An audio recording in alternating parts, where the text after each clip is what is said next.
What's up, guys? Resident Dog with you. This is a little quick video from our vacation from Myrtle Beach, South Carolina.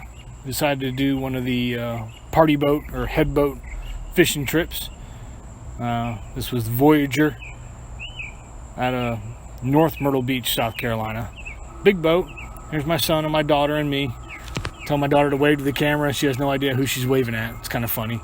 But the young lady in the black and the bright green, and the gentleman in the Cincinnati Bengal shirt and the gray shirt there, he was part of our group.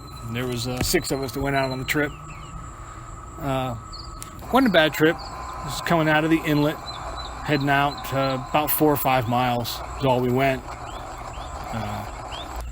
Made for a tough trip, the captain did, and instead of anchoring up over the spots we were fishing, he decided to drift over them, and with the wind blowing about 20 knots, he'd positioned the boat beam into the waves, so you can see it's rocking and rolling pretty good, but we had about a 5-mile-per-hour drift.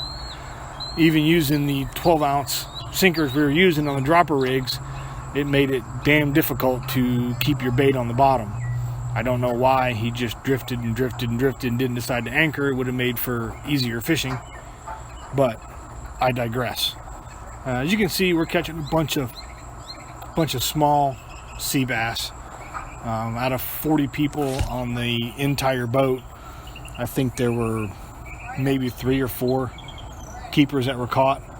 This young gentleman here was from another group, but you can see how small his sea bass was, and that was kind of the order of the day. The gentleman in the gray, Ian, he caught one that was a 1/2 inch short in the very beginning of the video. You see the mate there in the gray. He was the one that took it and measured it and told him it was a 1/2 inch short. But if you didn't know what you were doing and you were a complete novice fisherman, you weren't catching anything on this trip. Just made it really difficult to keep your bait on the bottom. You had to drop it down, and as soon as you start to hit the bottom, it'd lift off the bottom with the drift. You have to release, let it drop again. It was just drop and crank and drop and crank, and it was a long, tiring day. It's about an hour from the dock to the fishing spot, and an hour back. So we left the dock at 3:30 in the afternoon, and he was back. The trip was supposed to end at 8:30, and these guys were nothing but punctual. We left the dock at 3:30, and I think we were back to the dock right about 8:25. They weren't playing around, that's for sure.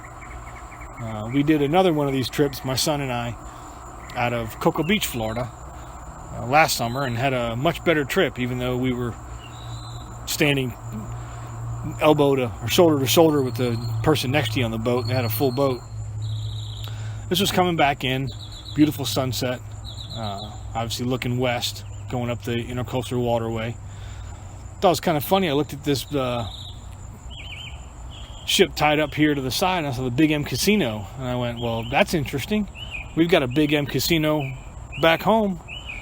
And when we got around the stern, I looked at the port of call on the bottom of the boat, and it's from my hometown, out of Fort Myers Beach, Florida. But anyway, thanks for watching. Hope you enjoyed the views, and always have a good one.